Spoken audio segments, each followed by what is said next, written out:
Good day, everyone. Welcome again to Southeast Asia Talk, organized by the Center of Southeast Asian Social Studies, Universitas Gadjah, Mada, Indonesia.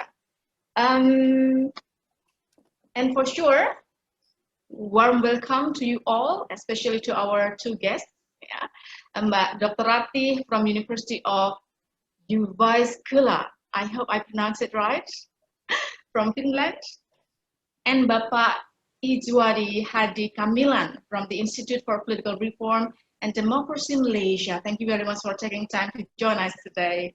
At this time, we have our book discussion series number 6. And let us welcome Prof. Hermin, our director, to open our discussion today. Prof. Hermin, the screen is yours. Thank you, Mbak Ita. As always, very warm welcome to all of you that have time, and very nice that this afternoon we can join together in our Southeast Asia talk number 42.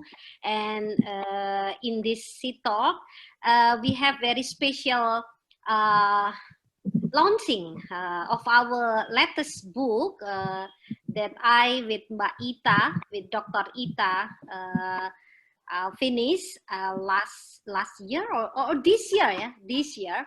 But the process, I think, is very long time. But Ratih, you know very well that we have a very long process to finally launching this book. And this afternoon, very happy also. We have also our colleague here from Institute for Political Reform and Democracy Malaysia, Mr. Idzuafi Hadi Kamilan, that he said that have also root from Java. It's very nice to meet with you. And also Dr. Ratih Adiputri, thank you very much that you are very far from Yogyakarta actually, but look that we are very close, yeah, in our heart. So we really hope that you can visit us again in Yogyakarta. Also for my new colleagues, Mr. Idzuafi Hadi, please welcome to visit our research center in Yogyakarta. Before, I would like to say that it's very happy that the Research Center for Southeast Asia Social Studies is one of the Center of Excellence in Social Science in Indonesia. And we are trying to always give meaning to this, this position to facilitate many academic activities to develop the very meaningful discussion related with the situation. And this evening is very nice that we have the topic, the challenge of studying parliamentary institution, that Mbak Ratih, Dr. Ratih is very expert in this field. Thank you very much. And hopefully that we have also so many colleagues that join us this afternoon. Thank you very much. That I hope that we can create collaboration, and hopefully that we have also developed a very fruitful discussion this afternoon. Thank you very much, Mbak Ita. Time is yours. Yeah. Thank you, Prof. Hermin, for the opening, and also for briefly introducing this book that we are discussing today as well. And moving forward, now let me introduce to our speakers. The first is Dr. Ratih Adiputri. Dr. Ratih Adiputri holds a PhD in political science from the University of Jyvaskyla, Finland, where she is currently a postdoctoral researcher and university teacher there. Her topic of interest is Southeast Asia, parliamentary studies and education. Her research project studies international parliament organizations and national parliaments in Southeast Asia related to the global agreement on SDGs, or Sustainable Development Goals. Prior to her academic career, she worked for a decade in the Indonesian Parliament Secretariat as a researcher and as a legislative specialist in USA project to support local parliaments in Indonesia. Mbak Ratih, thank you very much for joining us. And the second one is Bapak Idzuafi Hadi Kamilan. He has served in the Parliamentary of Malaysia as the parliamentary researcher since 2012. Throughout his career in Parliament, he has received various scholarships from foreign countries to attend fellowships in the Parliament of India in 2014, in Iowa State Senate Republican Research Office in 2015, Parliamentary Institute of Cambodia in 2017, and as a Fulbright visiting scholar at University at Albany, New York State in 2020. The same in 2020, he became the Principal Assistant Secretary at the International Law and Treaty Division, Human Rights Commissions of Malaya. Currently, he is the Executive Director, Institute for Political Reform and Democracy since May 2021. He wrote extensively on issues of the constitutional law, practices, and procedures in the Parliament. Mr. Hadi, thank you very much for taking time to join us today. All right, without further ado, please welcome Dr. Ratih, who will share her work on the challenges of studying parliamentary institutions and social science research in Southeast Asia. The 30 minutes ahead is yours. The screen is yours, Mbak Ratih. Thank you. First of all, congratulations for Ibu Ermin Indah Wahyuni and Ibu Vissia Yulianto, and for the Center of for Southeast Asia Social Studies, this CESASS, for the publication of the book Social Science in the Age of Transformation and Disruption, Its Relevance, Role, and Challenge. The book shows a great collaboration and great network of CESASS with the authors from, I think, Brazil, Malaysia, Taiwan, Germany, Gadjah Mada University, of course, and with me in Finland. And secondly, I like to thank CESASS, Mbak Ita, for organizing this event. Thanks to this event, as you know, I have opportunity to discuss my chapter and having contact my esteemed colleague here, Mr. Idzuafi Hadi Kamilan. So thank you, the Executive Director of Reform in Malaysia. So I'm honored to also that my chapter is discussed in this event. So now let me share my screen. I hope you can see it now. Yes. Okay.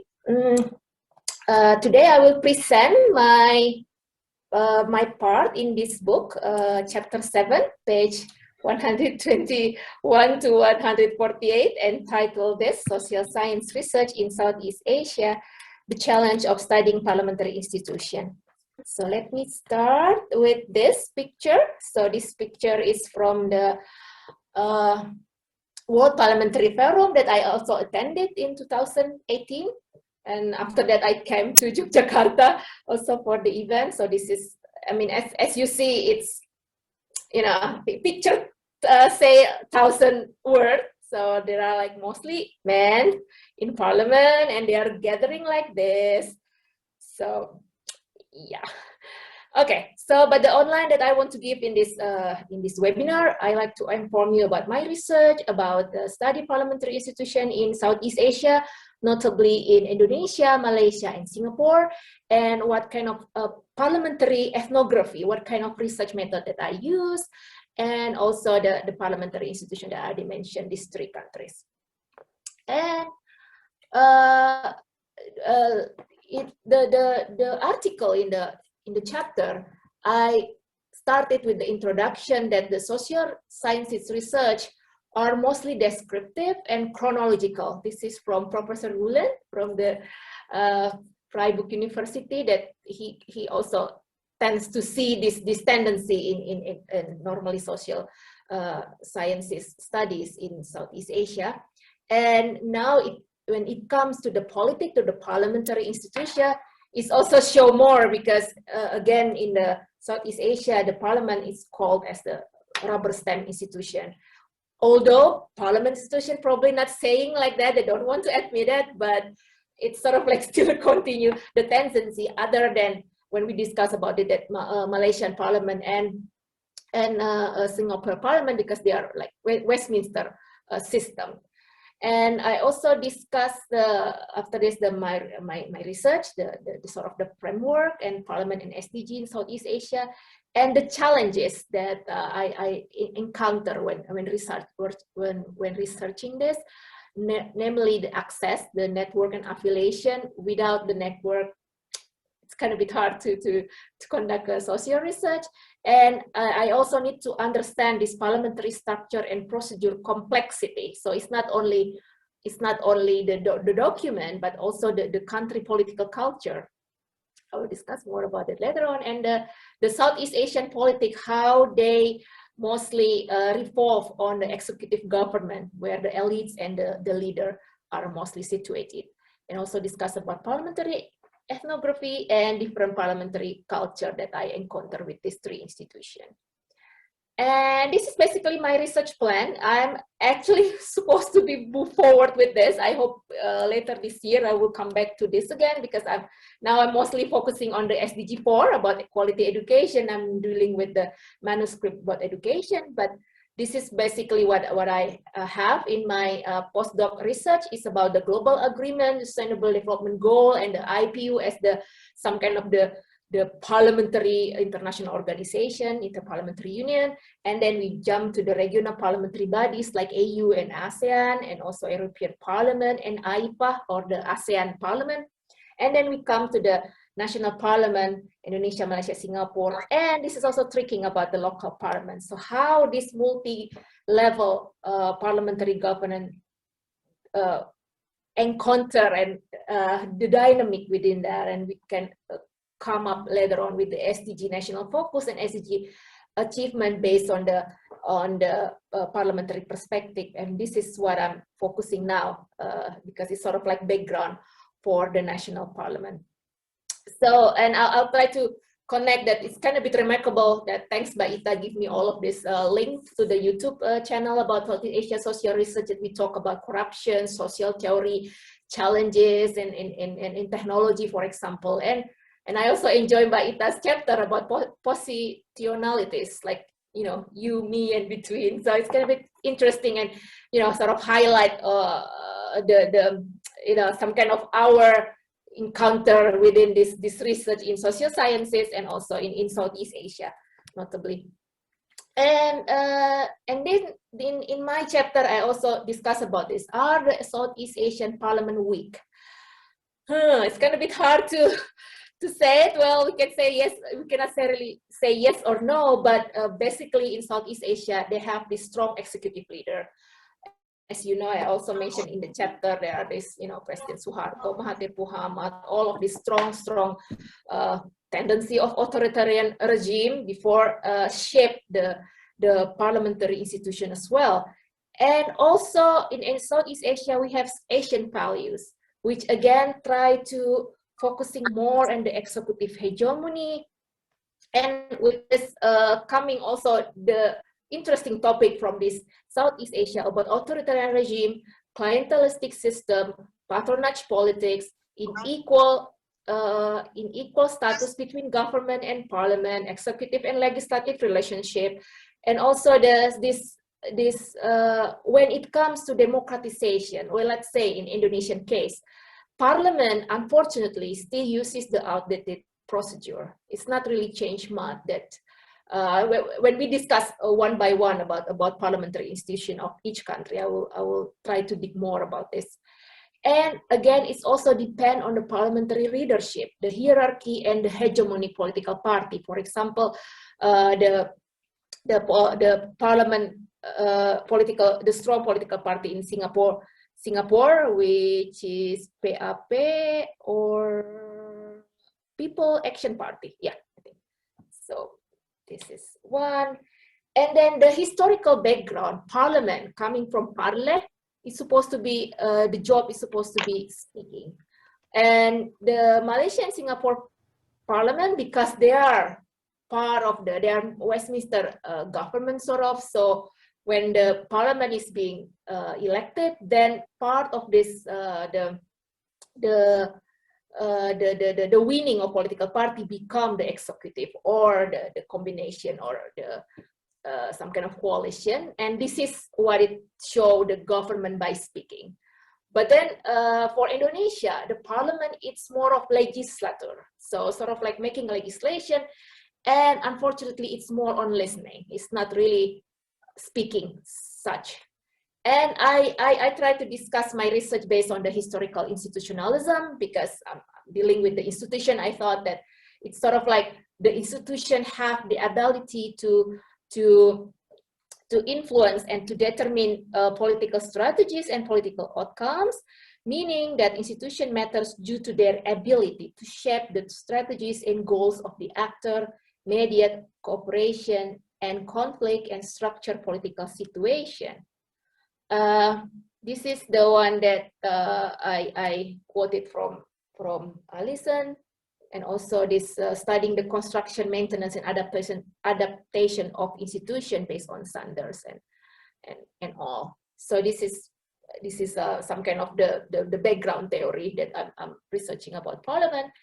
And then the method that I use, the parliamentary ethnography, I quoted from the Emma Crowley. She's the anthropologist doing something with the British House of Commons and British House of Lords, and she tried to make sense of politics through ethnography. And this is the technique that I think suitable, because this ethnography, it's sort of a research technique which aims to engage with people to find out how they react, think, and talk, and relate to each other, perception, interpretation, reflection, and contradiction, actually. So we try to see this ritual, and it's sort of like many aspects from the institution.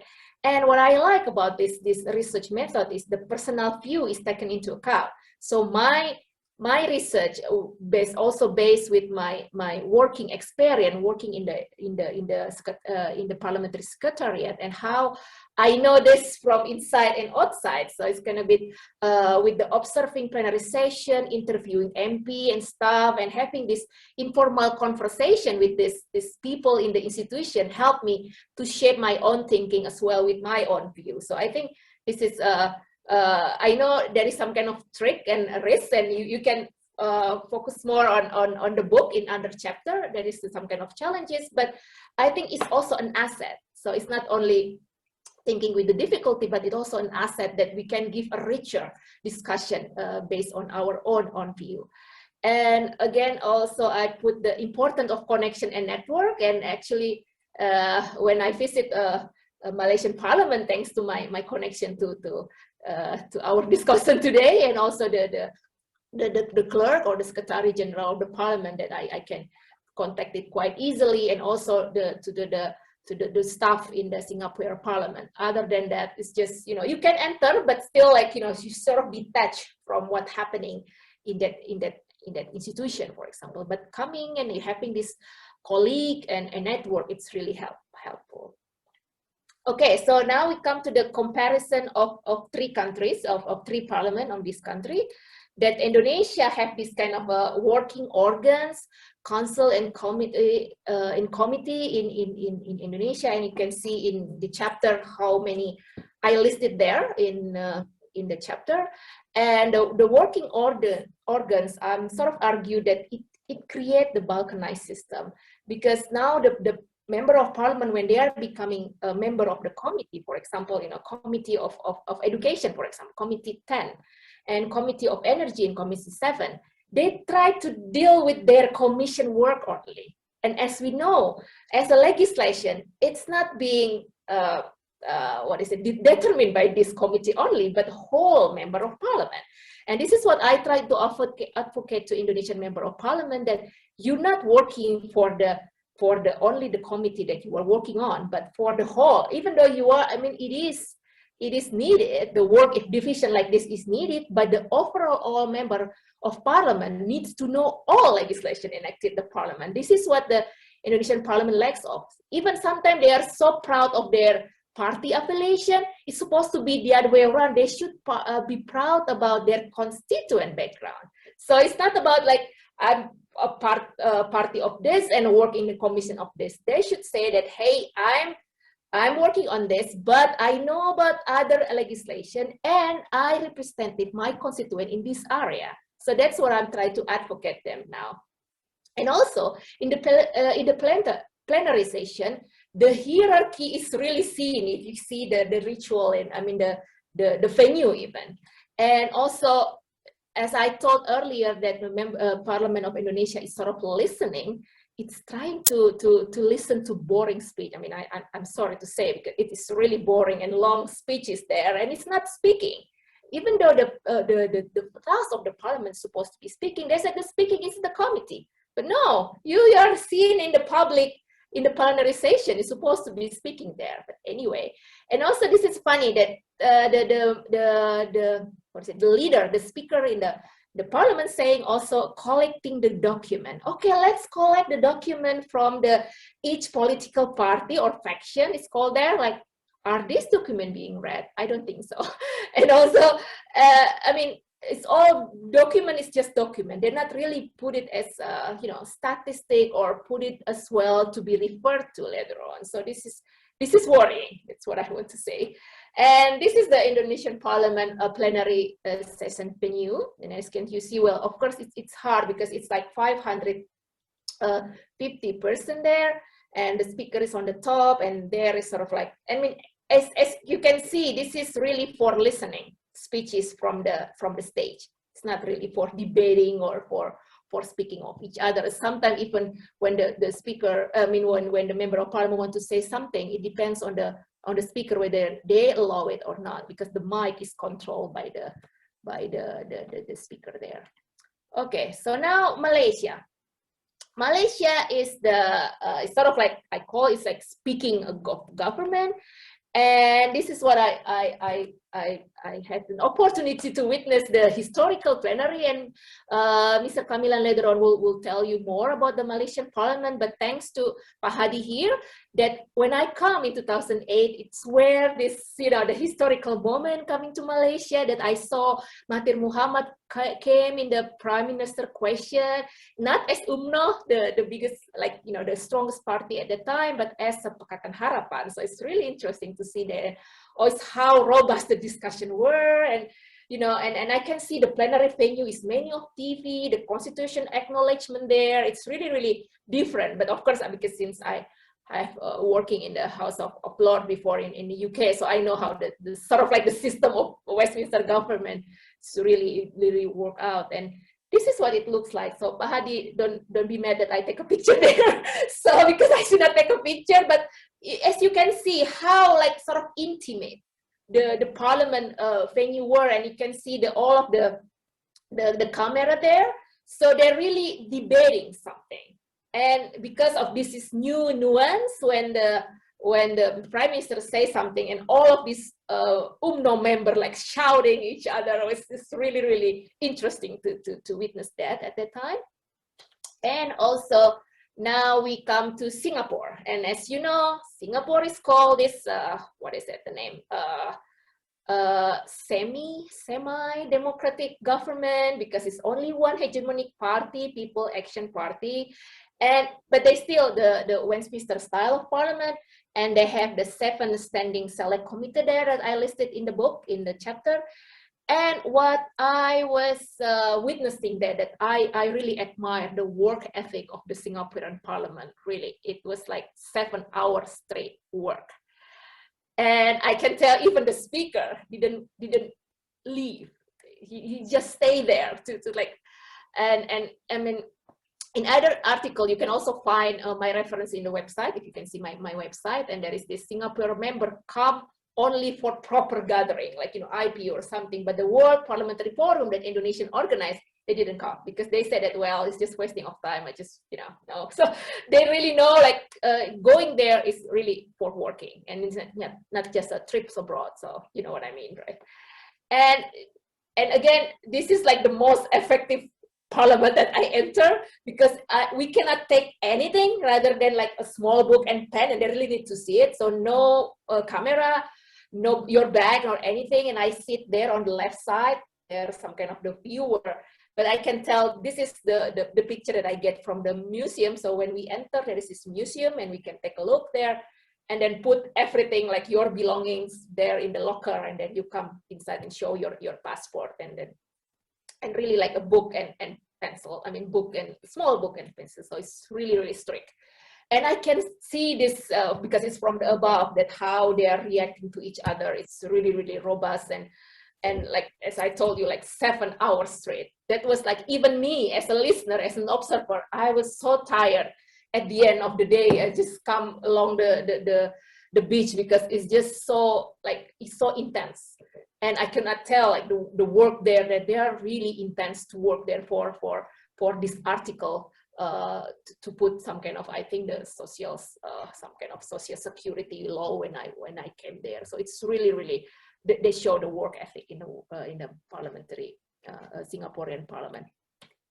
So again, of course, there's these challenges, but at the end, it's also reflect the country's political culture, that most of them, three of these institutions rely on the key position of the leaders holder. So this is some kind of something that reflect all of this, and also the bureaucratic process, and it means that it's really like, you know, sort of like managing. And it based also what the bureaucracy said. So it's like member of parliament is there, bureaucracy is here. And this is also, I think that the rules explain the system, but not how to play. And this is what the Greg Power, one of our colleague in the parliamentary workshop in legislative study, and the one that I and Mr. Hadi attending every 2 years in this workshop. He told that this is we know that the standing order, all of the policy, all of this document there in a committee or plenary, but it is more important to know how to play, like knowing who is the key person to contact, knowing the discussion, knowing the politics behind. And this is why it is important to know the network, that affiliation, before you go to the institution. So this is I think it's kind of describing what I encounter. Okay, so at least with my chapter in this book, I conclude that there is the importance of connection and the prior knowledge of the institution, like, you know, the system, the member of parliament, you know, how is the situation there. But as a primary finding for my research is this political culture matters to the parliamentary relation, where the leader sort of shape all of the some kind of the agenda of the parliament. And unfortunately, this is still hypothesis, but I think I almost towards the end, that parliament are still weak to influence the global agreement, because executive is more powerful. What I can see in the actually in the European Parliament, even in the IPU discussion, there is always member of parliament saying, okay, what my country did is this. So it's like more my country. And there is one, and also I put, that's why it's another reference I put, that the Singaporean member saying, oh, I derived this example from my constituent. So it's really rare that they're mentioning about constituent. It's always about my country, reflecting what their executive government did. So the parliamentary in international forums is sort of like diplomacy and networking, but not really put some kind of commitment to global agreement, because what the parliament can say is like recommendation, what we are acknowledging this. So it's not really that strong as agreement between country signed by the executive government. So this is all, and this is my references, but you can see all in my chapter there. Thank you very much. I return the time to Mbak Ita. Thank you very much, Ratih. You really bring us to another world, to your comparative study on parliamentary, comparing Indonesia, Malaysia, and Singapore. And I would like to continue, invite Mr. Hadi to discuss to analyze Mbak Ratih's work on parliamentary studies. Time is yours, Mr. Hadi.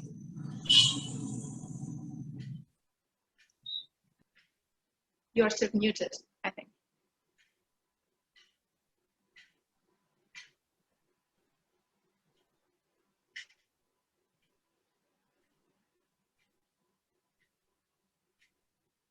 We cannot hear you still. Okay. Yeah, great. Okay. Yeah. So I'm going to discuss about the book chapter which have been written by Ratih with regards of the social science research in Southeast Asia, the challenges of studies on parliamentary institutions. But my review focusing more on the Malaysian parliamentary context because of when Ibu Ratih came to Malaysia. I think I remember that was like 2018, and then Ibu Ratih in 2018 during that time is that it's really started of the new governments. We just finished our general elections on May 2018. Ibu Ratih coming, if I'm not mistaken, is on July 2018, and then we just started our first Malaysian parliament or on the first year after the general election. So my discussion is more on what happened next after the observations made by Ibu Ratih. What are the parliamentary reform initiative which had been made in Malaysia, in Malaysian Parliament after within the 2 years until right now. So and then so talking about the Malaysian parliaments.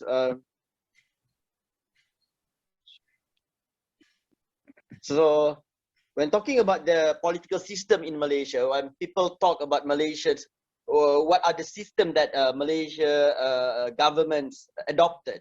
So we are talking about 3 systems. We are constitutional monarchy. We are not absolute monarchy like in Saudi Arabia or unlike in Brunei Darussalam. So we have the king of Malaysia, but the powers have been limited. The authority of him have been limited by the written constitutions. So that's the reason why the sources of law or the sources of powers, not only the personal or the individual, referring to the King of Malaysia, or the institutions, the executive, legislative, and judiciary, had been limited by the written constitutions first. And then secondly, we're talking about the parliamentary democracy due to Malaysian history. Same like in Singapore, same like in India. So we adopted a bicameral system, which means it is a 2 houses. We have upper houses and we have upper house and also we have lower house.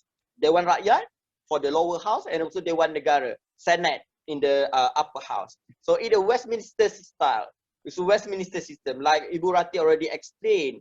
When talking about the Westminster system, is a fusion of powers, which means that we have to understand the powers of the executive, the cabinet ministers coming from the parliament. So the parliament, the government inside the parliament, that's the reason why every time the governments would like to propose a bill, a law, a draft of law, they must make sure that the draft of the bill must be passed by at least by the simple majority, or in the context of the constitutional amendments, 2/3 majority. So what happened if the government fail to show that they have the confidence even in the simple majority inside the House of Parliament? It reflects that they already lost the confidence of the people. So that is the Westminster system all about.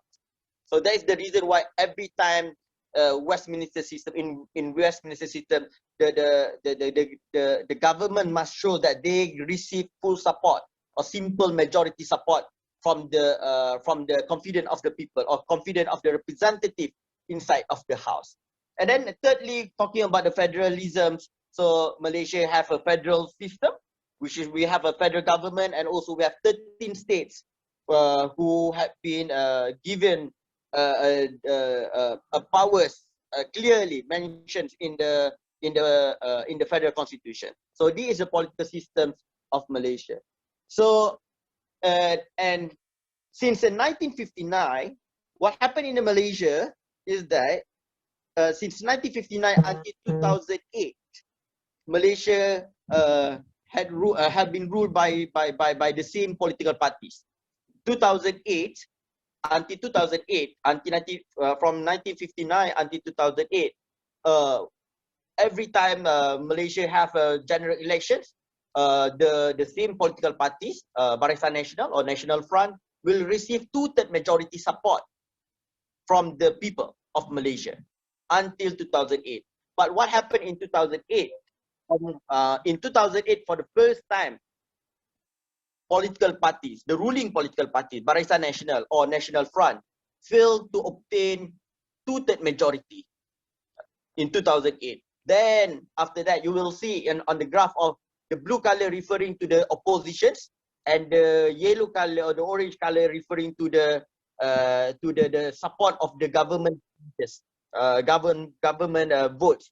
So you can see there is a decline numbers of the support of the representative inside of the House of Representatives. So until 2018, for the first time after 60 years, for the first time, Barisan Nasional failed to obtain confidence and becoming a government. So that was for the first time Pakatan Harapan, a coalition of hope, becoming a government for the first time on May 2018.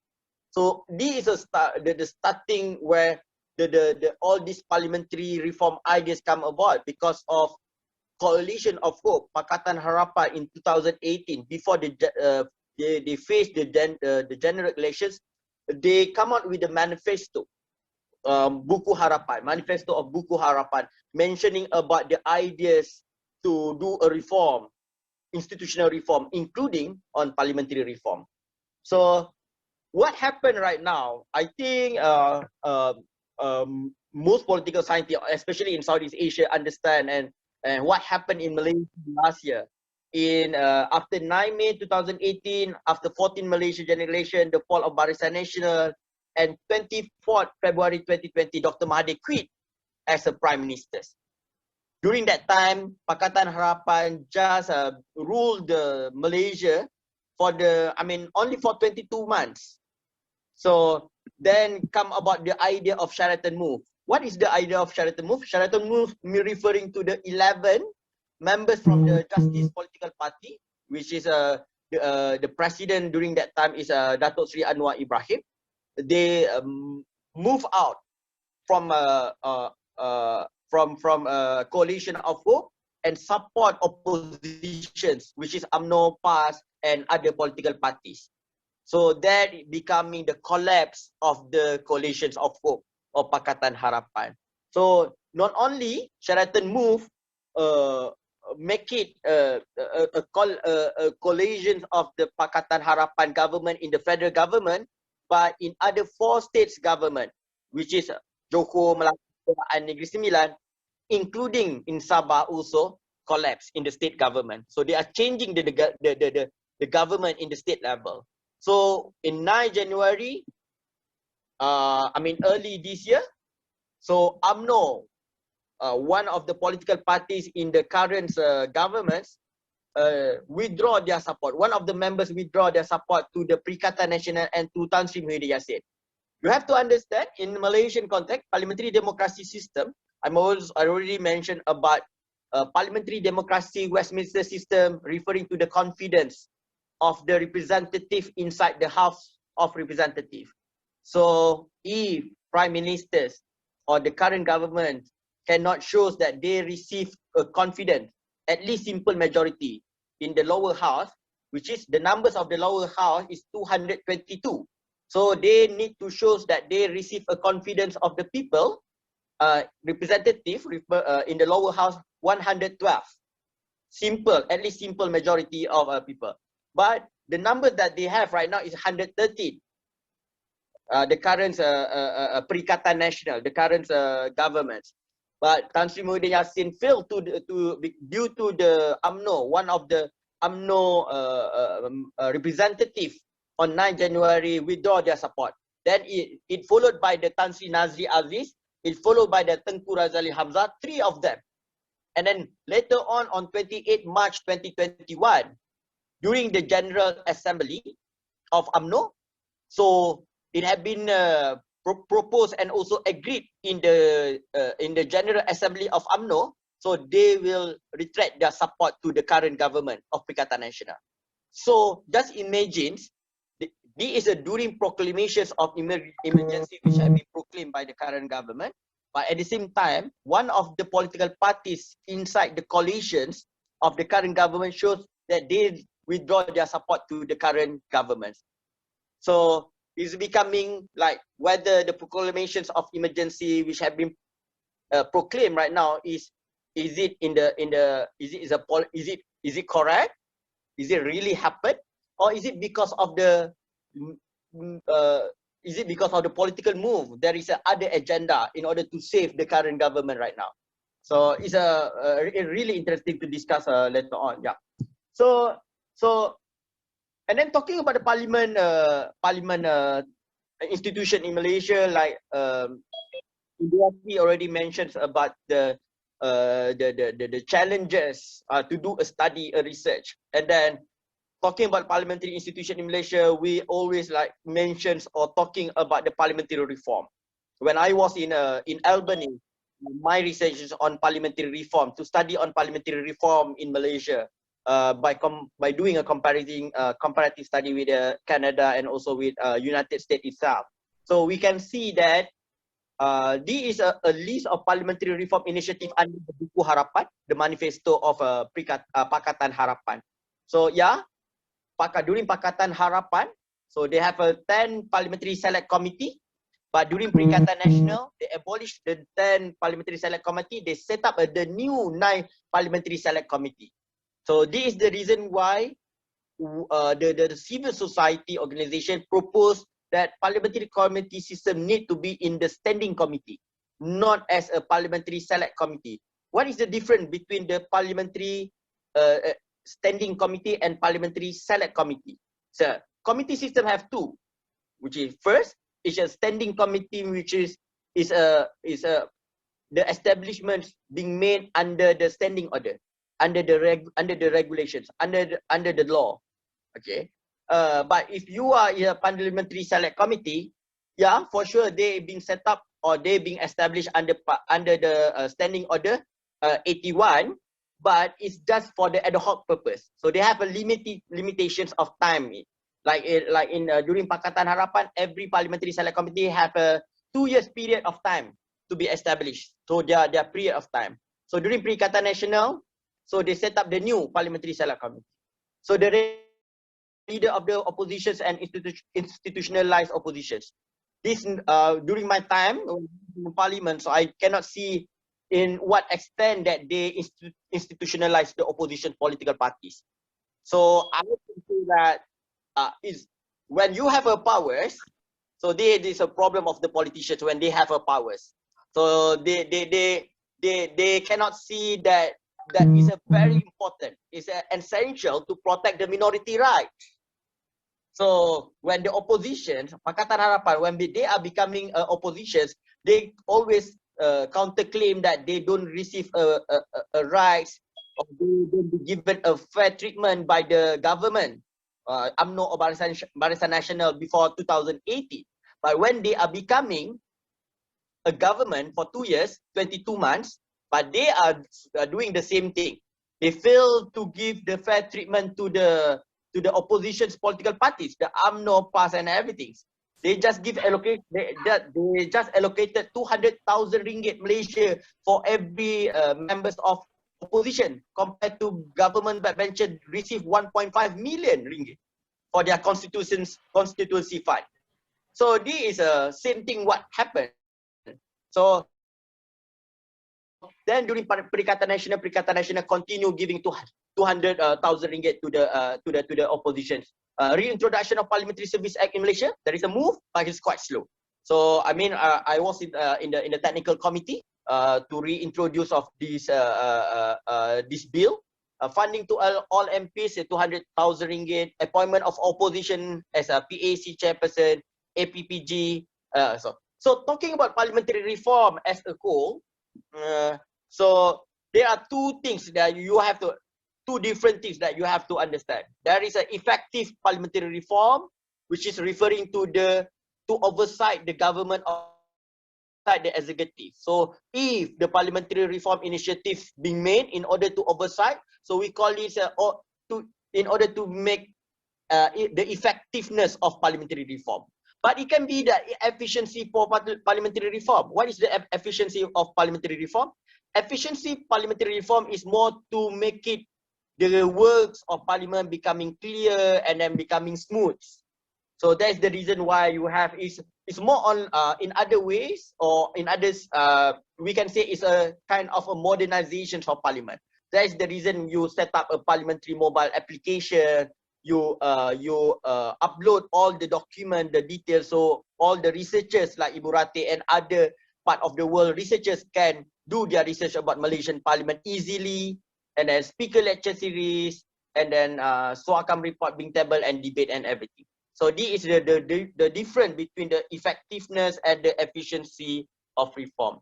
So when talking about the book chapter that have been written by Ibu Ratih, the articles, I saw a few provisions Ibu Ratih mentioned about in the early of the parliamentary proceeding in July 2018. So there is loopholes in terms of the understanding of the members of the House during that time to understand the standing order.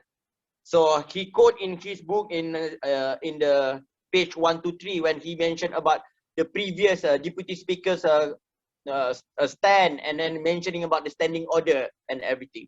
So I just wanted to enlighten and also assist Ibu Ratih with regards of the. So what happened is that Ibu Ratih and others audience is that there is no formal training received by members of parliaments. When they becoming a members of parliament, they taking their oath as a members of the House. So there is no formal training, except once when Secretary of the House will explain a little bit about how to claim, about the standing order a little bit, what is a motion, what is parliamentary question and everything. But most of the time, so the members of parliament need to learn by themselves. So they have to come out, they have to ask. If they are really love to asking a question, they will learn from others or from the senior members of parliament how to draft motion, how to prepare parliamentary questions. So, but that's the reason why. So it happened. Like what Ibu Ratih had quoted in his article. So that is the reason.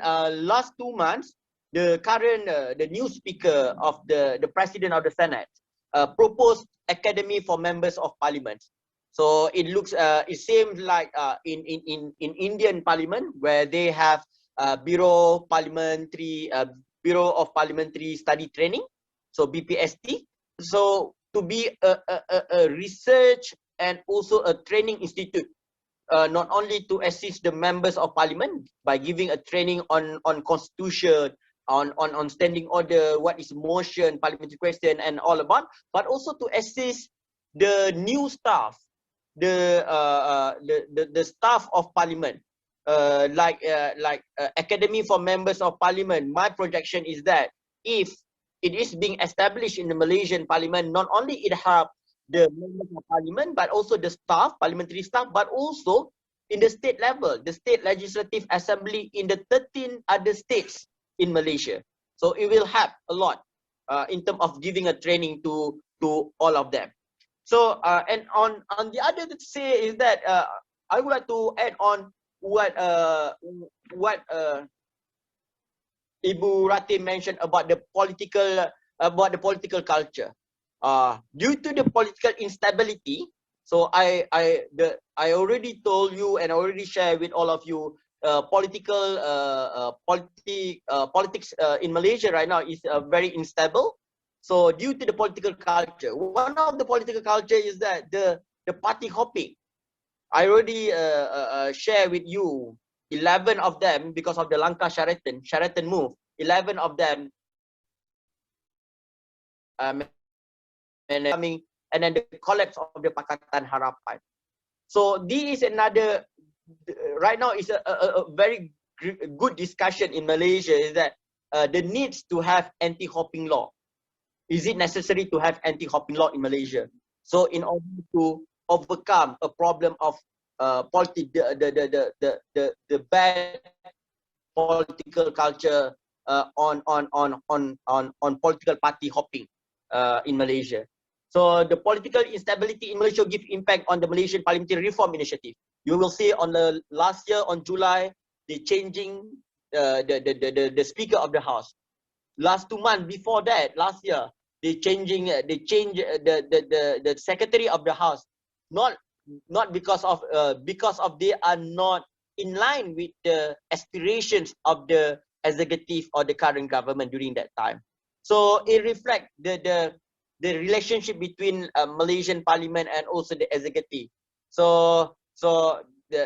And then also due to the proclamation of emergency in Malaysia right now, all the activities in parliaments cannot longer continue, even if they are planning to conduct it virtually, because of the standing order, because of the federal constitution disallowed this kind of things happen.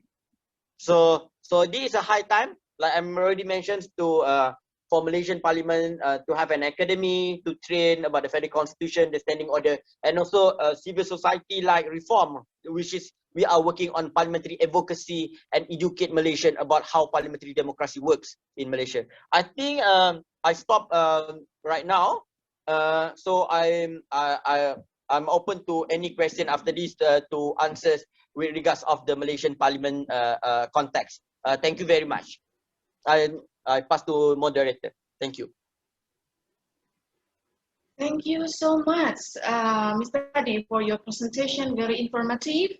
We learned a lot, I think, from your careful reading of Mbak Ratih's book chapter, as well as other rich insights about what is going on in Malaysia today. Yes, we come to the question and answer sessions right now. I would like to welcome everyone who wants to address the questions and to whom you want to address to. But I think, wait a minute, I think we already have some questions written on the chat room here. I would like to invite, maybe you can open your mic and directly ask Mbak Ratih or Mr. Hadi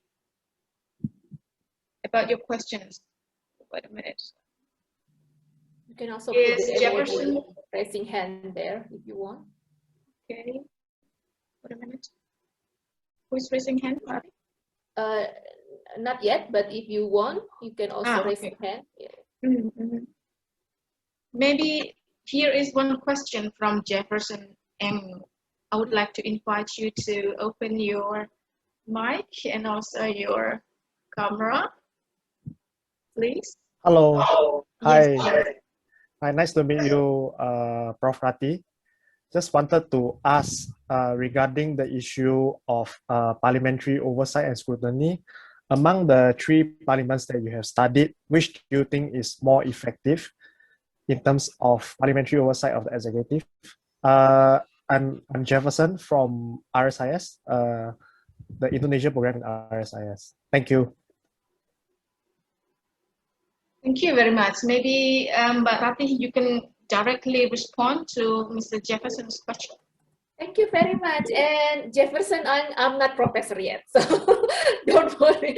I'm still like a postdoc researcher. But yeah, it's really interesting question. Thank you so much for this. And parliamentary oversight, it's tricky. I mean, as you know that also Pak Hadi already mentioned in his presentation that during this time, I mean, we deal more about this political culture than anything, but as you know, that the parliament has this, normally has this 3 roles, like legislating, budgeting, and oversight.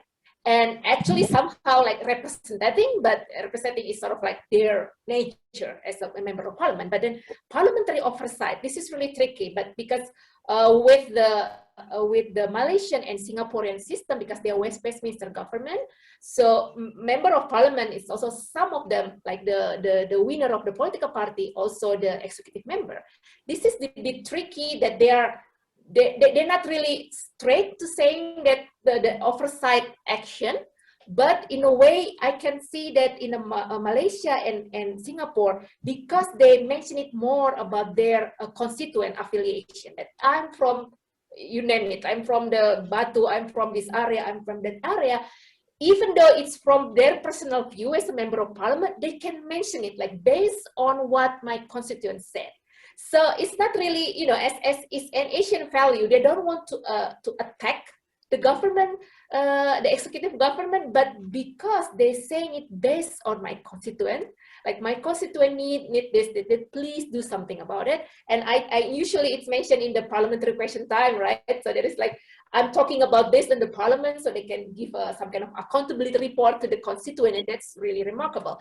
But in Indonesia, it's not really effective. It's always like, you know, they need to have some kind of certain agenda. It's really complicated bureaucratic process to enter to this oversight, other than if more than 13 member of parliament to do that. So this is not really seen now in my research, but at least I can say that the government system of parliament, which is Westminster system, is much better in oversight practice, in parliamentary oversight. So I hope that answer your question, Jefferson. I would like to invite next Mr. Benhard Huta Barat. Please open your mic and your camera and directly address your questions to Ratih or Mr. Hadi. Yes, thank you for the opportunity. I just would like to ask about what will be the proceeding predictions in regards for the coming wars on COVID-19 pandemic. I mean, the legality, the validity, and the behavioral changes, the postures and praxis of the parliamentary system in the sense of operation mobility. Will that be affected and influenced and by the revolution of technology and social media of the, let's say, of the phone, mobile, and the electoral system with a distance, existential, and a communication towards one another, just in case the condition is getting worse? Thank you. Thank you, Mr. Benhard. May we know your affiliation? Oh, yes, I'm from the GK Center in Hong Kong of the Indonesian Studies. Thank you. Thank you very much for joining us as well. All right, Ratih and Mr. Hadi.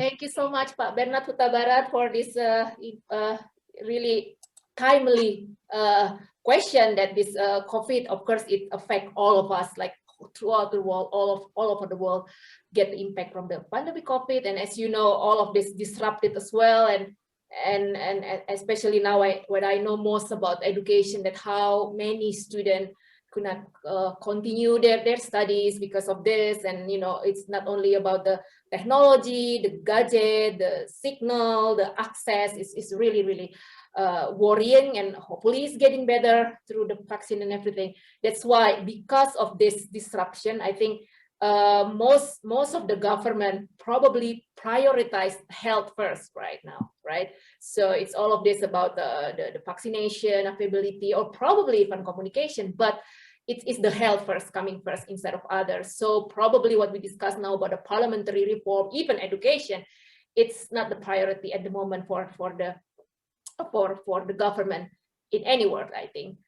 Because all of this, you know, when the business closed, when there is no travel is being conducted, the government needs to you know, give some kind of support package for the citizen. I guess that's also affected in many ways.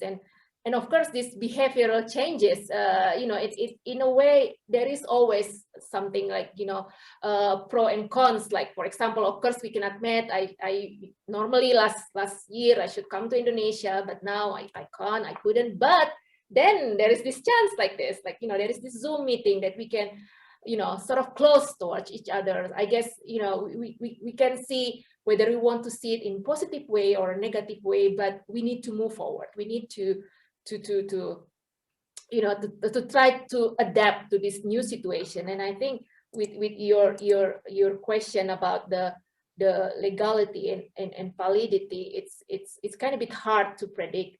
But of course, all of the pandemic will change with the situation. And I guess in the parliament now, they try to push to come to this discussion, even though there is this the limitation, but still they need to still continue with the job with some kind of new method. And I think some of in Indonesia already some kind of known that, you know, there's this political party fiction that sometimes one of the leaders saying that you should not really work in the social media more, you know, things like that. But I mean, like it or not, that's like also one way of the member of parliament try to reach to the constituent, even throughout the world. I mean, throughout the whole country.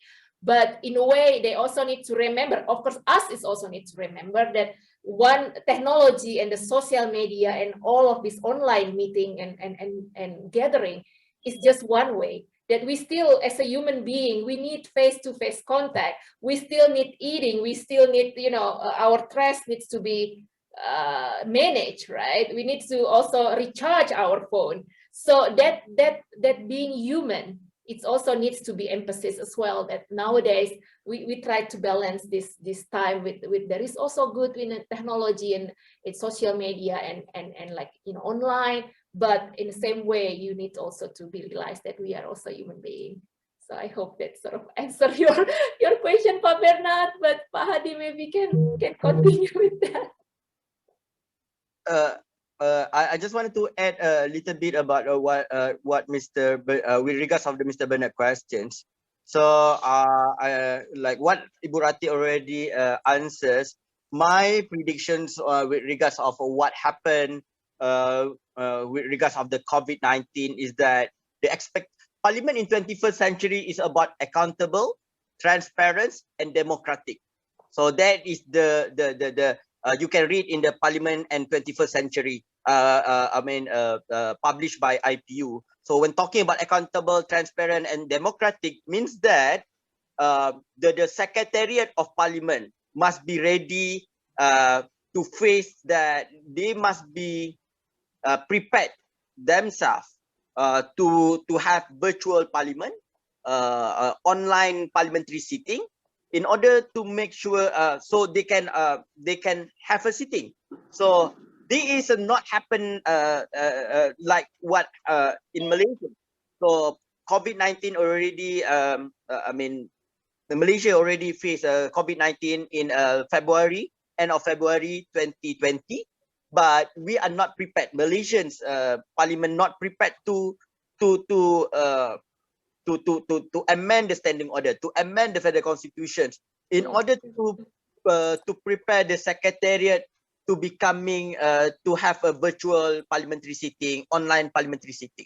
So that is the reason why the current most of the Malaysians members of the House asking a question, if the prediction is that the COVID-19 already happened in February 2020, why until it takes until 1 year, there is no preparation in order to amend the standing order, to amend the federal constitution, in order to allow virtual parliamentary sitting happen. So I think we have not only Malaysia but other countries in Southeast Asia must be prepared. The secretariat, the organizations must prepare that to be a transparent by uploading all the document, voting system through online. So I remember when I was in United States, maybe in Finland or in Scandinavian countries, that they have, even in the state level, they have like a signal showing like green, yellow or red, whether you agreed or you disagreed with the decisions.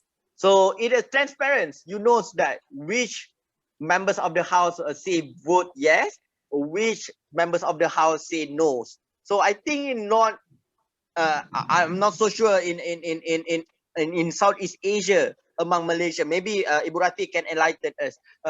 So I don't think like we are really transparent in order to allow our society to know which members of the House voting for what law, voting for what bill, or agree or disagree with any motions or others. So that is the my predictions. We have to the Southeast Asia's parliaments, organizations, the secretariat must be prepared to be accountable, transparent, and democratic parliament. I mean, maybe this is the high time. COVID-19 is just a signal for us to move faster, to become like what in other part of matured democracy. Thank you.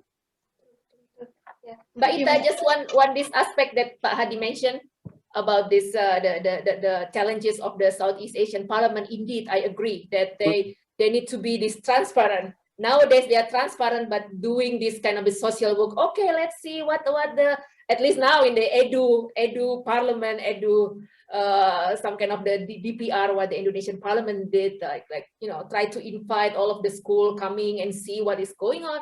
But I think what Pak Hadi already mentioned, that the transparency, because now that I mentioned about the outdated the standing order is because once they are agreeing on something, it becomes anonymously.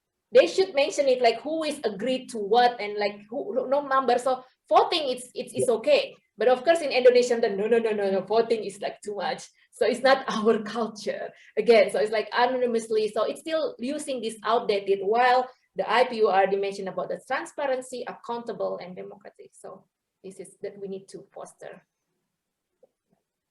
Thank you, Mr. Hadi and Ratih. If you want to insist more to hear from you, for example, back to Pak Barat's questions about the legality and validity of the behavioral changes. Can you mention about examples on the parliamentary system operations mobility in Indonesia, Mbak Ratih? Yeah. Sorry, Mbak, can you repeat it again? Can you come up with an example, a concrete example on what is going on in the parliamentary system operations mobility in Indonesia? Yes, I think it can also collect what the Jefferson also having this follow-up question. Is it okay? Yes, I think, yeah, it connects with Jefferson's questions. Yeah. Oh, just yes. Jefferson's, do you want to continue asking directly? Yep, sure. Thank you. Thank you for the opportunity to raise a second question. I hope to ask both Bu Ratih and Pak Idzuafi on this, which is on the literature that actually talks about parliaments as there's a dichotomy in parliaments between what we know as talking parliaments and what we know as working parliaments. So the Westminster system is more of a talking parliament because there's more debate, there's sparks flying between opposition members and government members, while the Indonesian parliament is more of a legislature where you write laws, you come together to have working meetings with the government. So I wanted to ask your thoughts on, do you think if this dichotomy is useful, and to what extent do you see the parliaments of Indonesia and Malaysia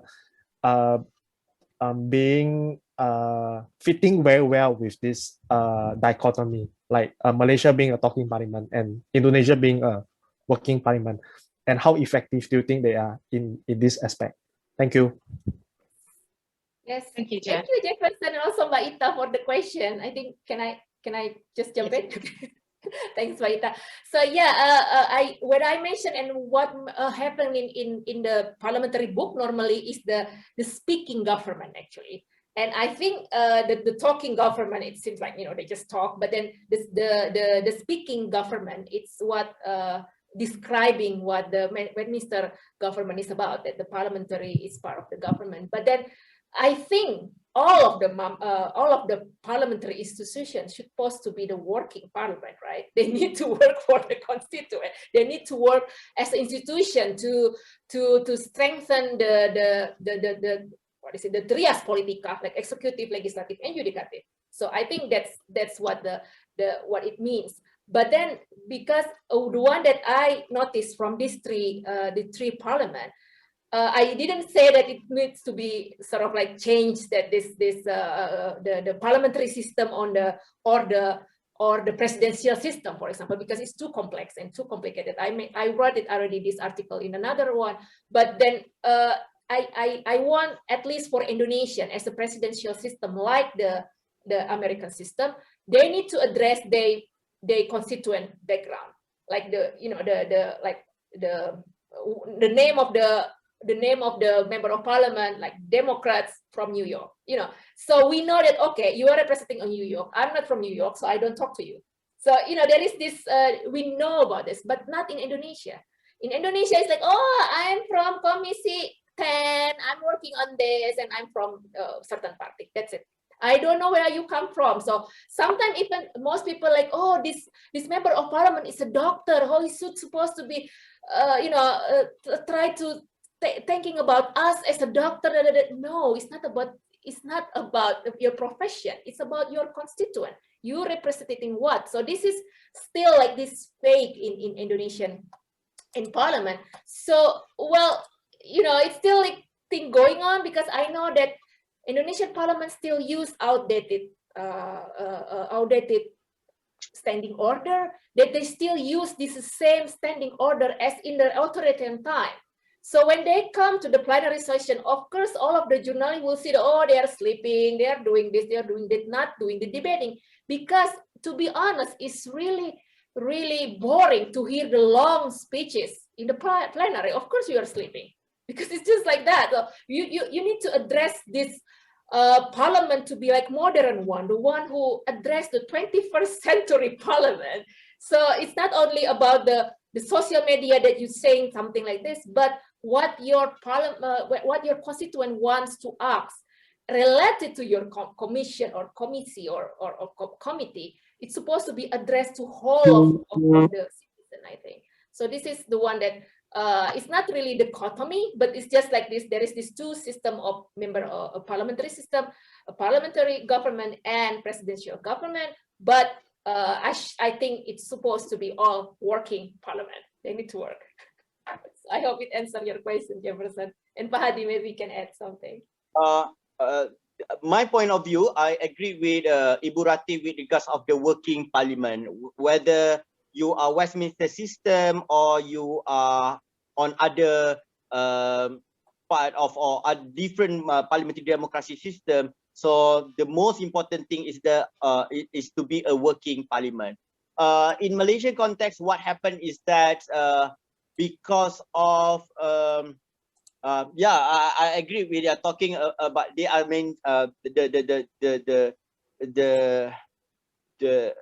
so-called talking parliament, because of the members of the house in Malaysia talking the same things. So talking during the parliamentary debates, during the parliamentary question, they keep asking the same questions. Whether from, just imagine that in the lower house they have 222 members of the house, and then during the parliamentary debate, if they are asking or they are debating the same issues, so it becoming irrelevant. So it will take a lengthy of time. So this is the problem or the weakness of the talking of parliament or during the debates. So that is the reason why they're balancing with to have a parliamentary select committee or parliamentary standing committee. So you can talk inside the house in order to oversight the government of the day through parliamentary question, through motion, through debate. But at the same time, you need to balance with the parliamentary select committee, with the parliamentary standing committee. So those who are having a specializations on issues of education, so 10 of them can join the same parliamentary select committee or parliamentary standing committee. So you work on the issues of education. So those who are coming from practitioners, health practitioners, doctors, medical experts. So 10 or 11 or 15 of them. So you are in the same commissions, you are in the same parliamentary select committee working to resolve the issues on the policies, on the law, or on the bill for the same issue, because you have expertise on that issues. So that is how we have to balance between the the talking parliament and working parliament. And then I'm talking about Parliament 21st century. If you read the material and literature, they already dilute the role of the members of the House. So Parliament as institutions with the relationship between the people. So in the middle, they already dilute the role of members of the House. That is the reason why you will see the matured democracy, they have petition committee. In Australia, in Finland, I believe they have, and in the UK. So it can be done. Like if you can achieve 10,000 online petitions by the NGO, by civil society, or by individual, so you bring to the petition committee, so your powers, your voice will be heard inside the House without you asking the members of the House to speak for you. So you have to remember, the Parliament 21st century is not about the members of the House itself. If your members of the House not functioning, so next 5 years, you remove him, but within that period of time, you can choose by yourself as people through petitions, so online or by hands-on. I mean, get a handwritten or signature from your community or your society. So I think there is another thing that we, as a society, as a citizen, we have to understand the role of the members of the House is not, they are not like 100% on as a members or represent you yourself, but you can represent yourself inside of the Parliament. That's all. Thank you so much, Hadi. So your last statement is really provocative. I think it opened our eyes, but in practice, it's far away from from reality. Yeah. Mm-hmm. How should we deal with it? Do you have any tips for us? I mean that's reform all about. I see the loopholes in Malaysian Parliament. When I'm in the system, it's about the red tips. I cannot do whatever. I cannot speak about Parliament. I cannot speak whatever I really doing my research about Parliament, matured democracy doing, Australia doing. I mean, House of Commons UK doing. I mean, about petitions and everything. So I've been distracted with all these red tips. You cannot discuss about the research that you read on parliamentary institution becoming transparent, accountable, democratic parliament. So reform come into the picture to teach young Malaysians to prepare the syllabus for the primary school, secondary school, university student, educate how parliamentary democracy works in Malaysia. Like Ibu Ratih already mentioned, so the Prime Minister of Finland becoming the junior and becoming the youngest prime ministers because of the process from the primary secondary school to understand about how parliamentary democracy works in Finland. So I hope by doing this kind of jobs, so we can educate more and more young Malaysians to understand their rights, understand how parliamentary democracy works without depending on the members of the House.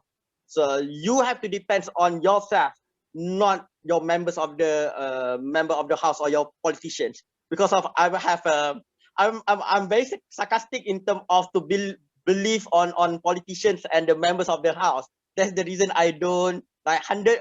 If you give like scale 10%, 10 out of 10, maybe 3, 4 to believe whatever your member of the House say. So yeah, that's me. I think you have many friends, Mr. Hadi, similar like you. Okay, Mbak Ratih, you are very critical to the practice of parliamentary system in Indonesia. Do you want to add more? Oh, well, not really add more, but then just some kind of re-echoing what Pak Idzuafi already said, that it's true that the being a member of parliament is not only a work but also a servant. You doing your work based on the public services. So and as you know, in Indonesia, it's more about being they are representative, they're supposed to be representing the citizen, but they are, you know, high above in the hierarchy. Like I'm a member of parliament, so it's like it's sort of like having a different privilege out of that. And while I'm here in Finland, as I mentioned to Pak Idzuafi with the story, that all of my students are becoming the candidate for the local parliament. I also learned that because local parliament is not being paid, they are just having this meeting fee or something, like, you know, per diem or something, but they don't have any monthly allowance or something. So they can continue being a student, they can continue being a doctor, they can continue being anything, but just you mention it, your view in a formal way. I agree what Pak Idzuafi said about petition or anything, but remember now our digital track in social media is also being tracked by others.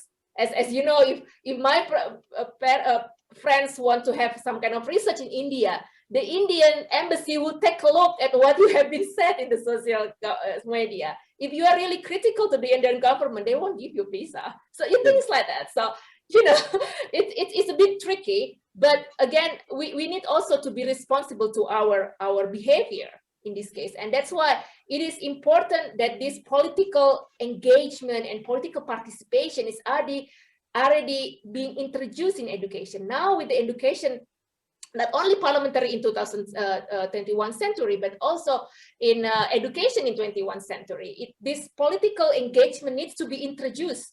That's why in this 21st century education, they have this collaboration, right? So this is where we know that every character of person are different, but they are also working in different, you know, multicultural with different background that you need to address about this. And, you know, it's not only like one similarity, you don't really put everybody needs to have like the same level of language, for example. Yes, it is kind of a bit necessary, but those who are like migrants like me coming to Finland, I need the support to be, I won't be a native speaker, but at least I have like enough level to understand what's going on to the country that I live in, for example. You know, things like that, that we need to address that from the beginning. And you know that everybody don't need to be a politician. Everybody not need to be like, you know, like you just can be develop yourself as your own. Some wants to be a researcher, some wants to be a teacher, some wants to be a cook, but that's the beauty of our, you know, our citizen, our people, and that's what the member of parliament need to address. So it's not only like those that I sort of like my party or the one who knows about my profession. No, it's supposed to be addressing all of the people with different culture, with different position in their constituents. So that's what I want to emphasize. Thank you, Mbak Ita. Thank you, Mbak Ratih. We have question from, I would like to welcome Pak Arif, who is joining us. Pak Arif is the docent, is a lecturer from the Faculty of Cultural Science. Pak Arif, I welcome you to open your mic and your camera to directly ask your questions to Mbak Ratih, please. Welcome, Pak Arif.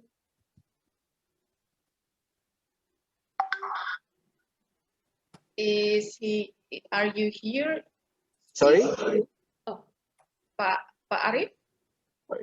Sorry, I have a guest in my house, and so I'm sorry. Oh, okay.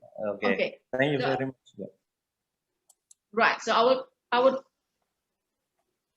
would take the authority to read your question then.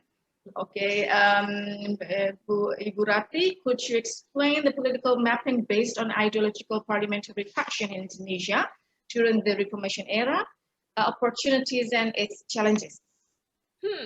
This is so tricky, but I want to also highlighting what the Pak Idzuafi already mentioned about in the Malaysian Parliament about this hopping party, this anti-hopping law even. So and as you know, in Indonesia, every political party is sort of similar, other than, you know, most like Islamic party with the green banner or flag, but basically they're the same, and just as long as they are, you know, sort of like philosophy mentioning about Pancasila and Indonesian as a united country, they will be fine. I couldn't see the difference between here and there. And as you know, once the elites of one member party doesn't really happy with their party, they can, you know, make their own again, the new party. So it's not even hoping, it's becoming new party again. And we know more member of parliament ones from PKB jumping to PDIP, jumping here and jumping there. It's common. So I don't think that, you know, we can categorize in the broad category, but I don't think it's sort of like ideological faction come in Indonesia. So it's kind of a bit hard, but still for me, the one that it's kind of a bit interesting what Pak Idzuafi said about the reform is the training. But what I want to see in the parliament is the standing order. At least in Indonesian parliament, the standing order needs to be revised completely, because now it's like, you know, it's kind of a bit hard to put the member of parliament to enact the sort of legislative. They need to have this like certain, all of this bureaucracy process that is like, you know, you need to have this, what is it? What is the name of it? Like the draft, also the naskah academies, also like how many members to do it. So it's like, it's really complicated. While we need some kind of like fast or something, I mean, it can be changed anyway, but they are sort of afraid to do that. So this is the thing that, again, it comes to the political culture. It's kind of a bit hard to do and to develop yourself, to be brave to do something, but it's always being cut off by the leader, by the, you know, by the big political party. So I could say that, Pak Arif, it's really difficult to map this based on ideological parliamentary faction in Indonesia, but it's getting there, and I hope at least now the member parliament realize that they are representative of the constituent. That's first. So and later probably can you know, roll on later on. Maybe Pak Hadi can add something. Talking about the, yeah, I'm not really touched on the standing order in Malaysian Parliament. I think it's quite similar with what Ibu Ratih already mentions, like in Indonesian Parliament, when Pakatan Harapan becoming a government since May 2018 until and early last year, 2020, February 2020. They failed to prepare to be an opposition again. So that's the reason why when they have a power, they have the authority, they supposed to have a political will to do amendment, to do a reform on the standing order. Because of the standing order, which is rules and regulations to govern the House, is more on the majority, giving a centralized powers or centralized authority to the speaker to cite the majority. So when after the February 2020, they becoming an opposition again. So they voice out about the standing order. So it reflects the failure of the Pakatan Harapan to do a reform on the standing order itself. So I think that the failure of the Pakatan Harapan on the parliamentary reform to protect the minority right, even though you are in the majority. So that's I think I need to say here. So what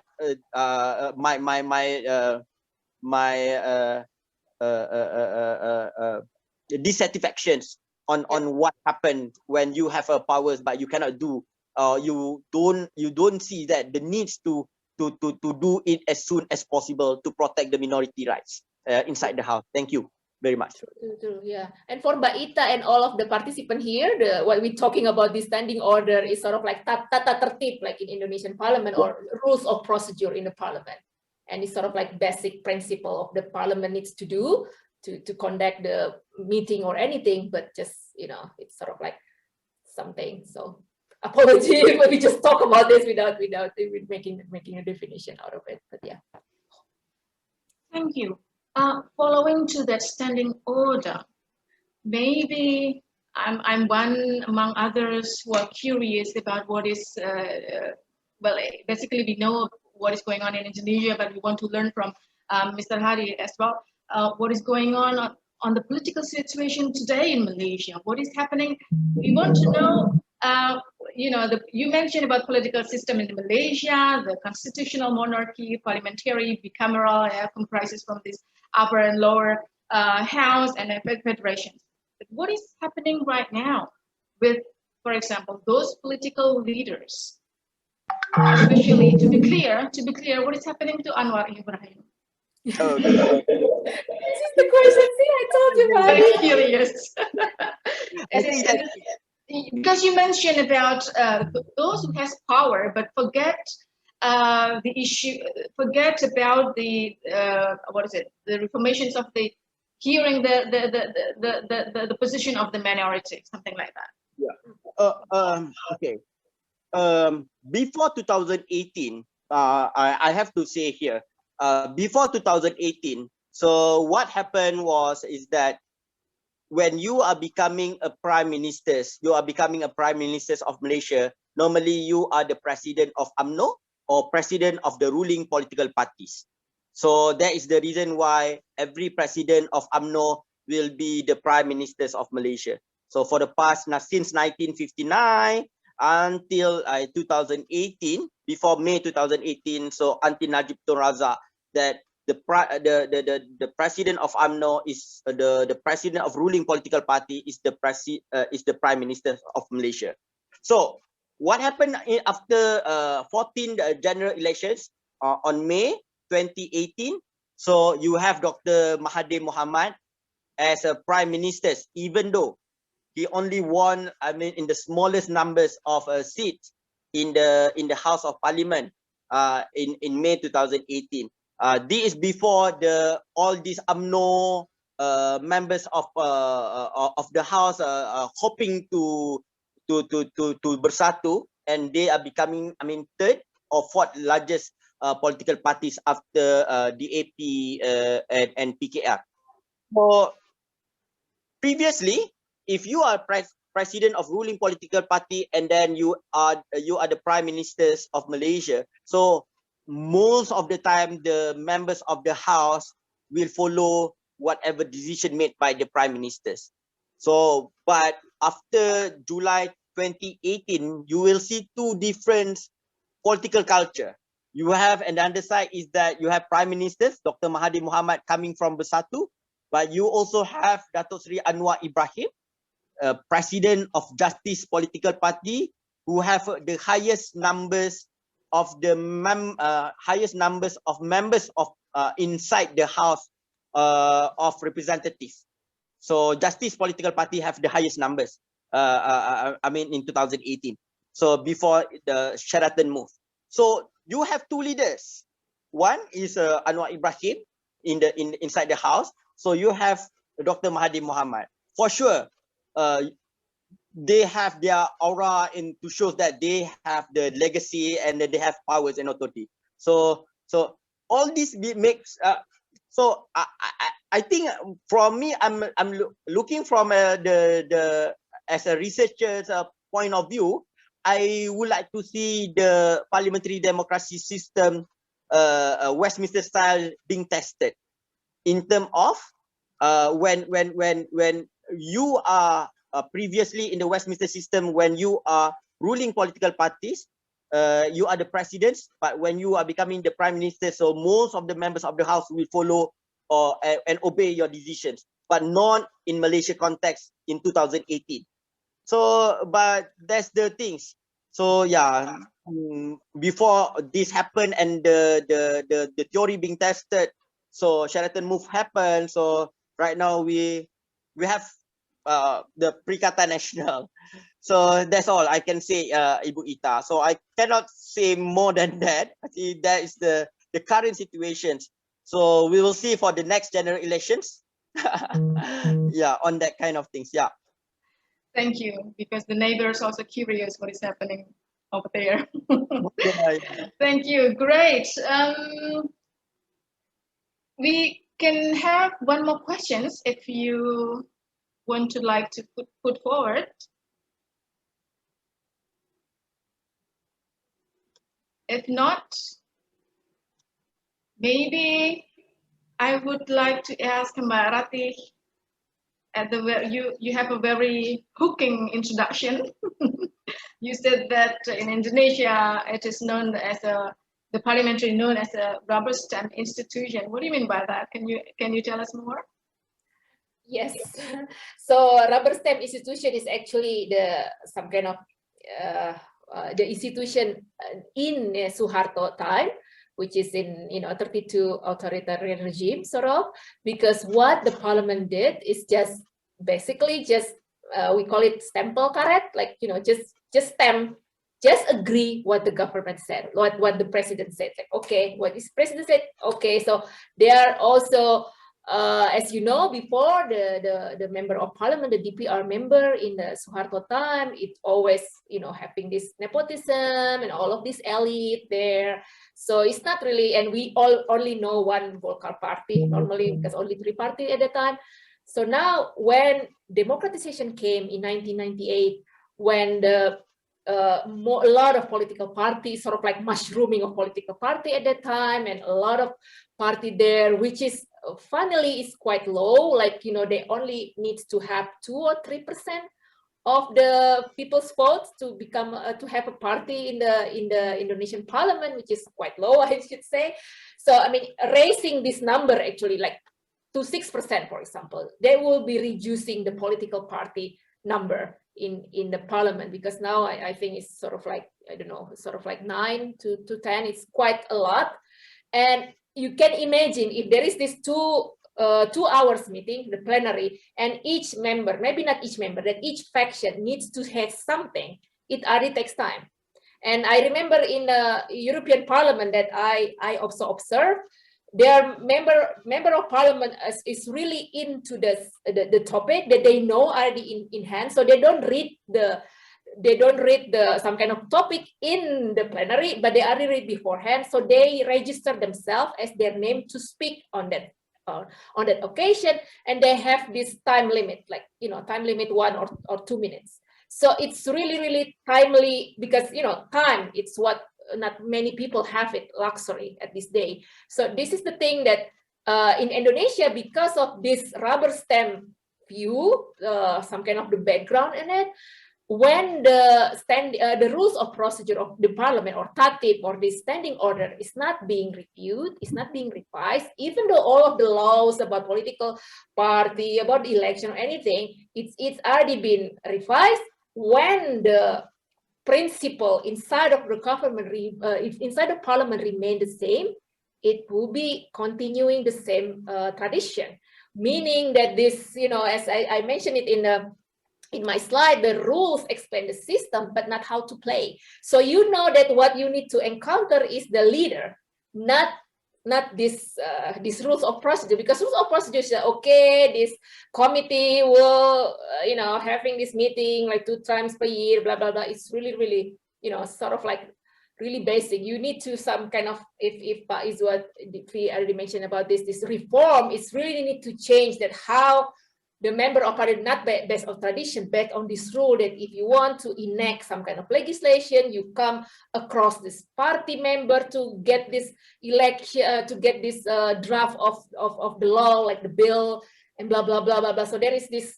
It's supposed to be like that, but unfortunately, the rules of procedure in the Indonesian Parliament is not like that. So it's still the same like before. So that's why I mentioned it, the balkanized, because every member, 550, is being divided into commission, like this committee or commission, which is only 10%, so like 55. So you can imagine only 55 knowing this topic, like this education topic or energy topic or budget topic, only 55%, on only 10%.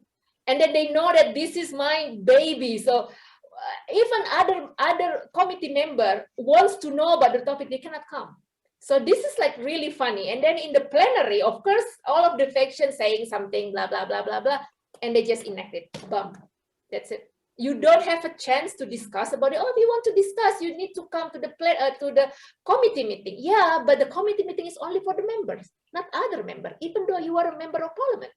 So this is something that it needs a lot of change and reform, fortunately, and it's actually there is this opportunity for this the new, well, not the new, the first woman speaker in the parliament, but she also is quite weak. She doesn't know what to do, and there is no some kind of reform and changing this. It's just business as usual. So it's really sad. So we need to have a long time to make this parliamentary of 21st century if the tendency is continue like this. So I'm sorry about that. But yeah, I hope it clarifies, Mbak Ita. Thank you so much, Ratih. We have a lot of homework to do. Okay. But the burden is not only mine. It's supposed to be for us as Indonesian people. Sure.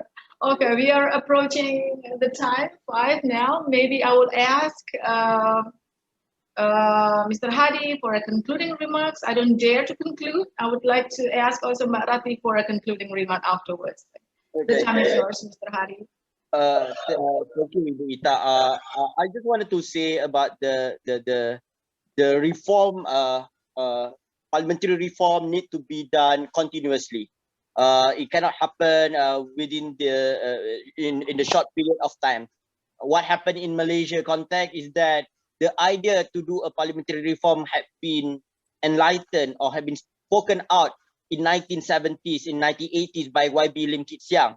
During that time, YB Lim Kit Siang raised up about the issues of how to do a reform by changing the standing order or reforming the standing order by mentioning about the world parliament, the idea of the world parliament. But because of he is the opposition's leader during that period of time, so no one listened to YB Lim Kit Siang. And then another example that when I read the handset, parliamentary handset, in the idea of lowering the voting age to 18 years old, the idea already came out in 1980s by YB Lim Kit Siang.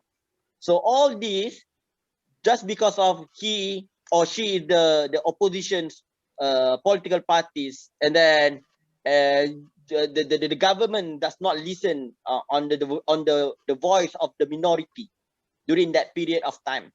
So and then what happened right now is like when I see people raise up the issues of lowering voting age in 18 years old to do a parliamentary reform on this idea had been raised up in 20-40 years ago.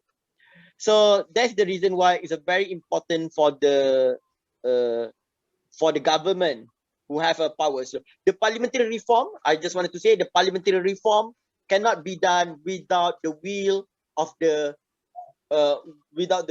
government of the day, without the will of the people who have powers or people who have authority.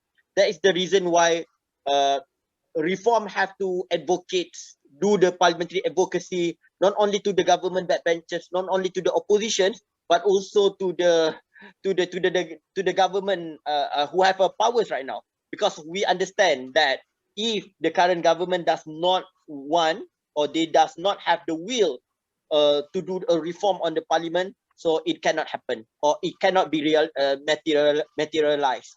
That's the things. Thank you, Ibu Ita. Yeah, thank you, Ibu Ratih. Yeah.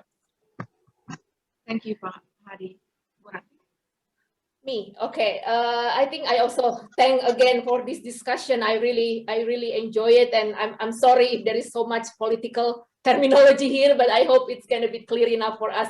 It's really interesting that I want to conclude my presentation here with the quotation from Emma Crewe, I think, when studying the parliament, me as a researcher, and probably Mbak Ita and Pak Hadi as well, that this political cynicism that we have against the government, and the government normally always fail us and they try to hide these failings anyway, but this is where the parliamentary plays a vital role to ensure the accountability and relies on the public engagement. And it is worth to find what is going on inside of our parliament. I mean, that's sort of like my study. But so it is curious what happened there. There is the falling, there's ups and downs, but if it is only work if we study about it. So I think based on this quotation by Emma Crewe about the parliamentary in the House of Lords, for example, like that, I think it's also can be extended to our study, that any institution or any social sciences that you're doing right now, it will be curious to see, and you studying it. So you sort of like not only general view, but you zoom it and you discuss about it. So I think that's the role of us as a researcher to disseminate our research like this. So thank you so much for CESASS to have this, and I hope we have this fruitful discussion today. So thank you, Mbak Ika. Thank you, Mbak Ratih. Thank you again, Mr. Hadi, for taking time for the discussion today. We learned a lot from you too, I think. And I also thank to all of the participants. Sorry to Khairul Fajri, you raised your hand, but I think I missed you. Maybe you can directly ask either Mbak Ratih and Mr. Hadi later on. Yeah? And I would also like to remind you that on the 8th of June, we will also have another book series by Mas Diki Sofyan from ICRIs. And I think we will share the poster soon also on our homepage and social media. Thank you again very much to Mbak Ratih and also to Mr. Hadi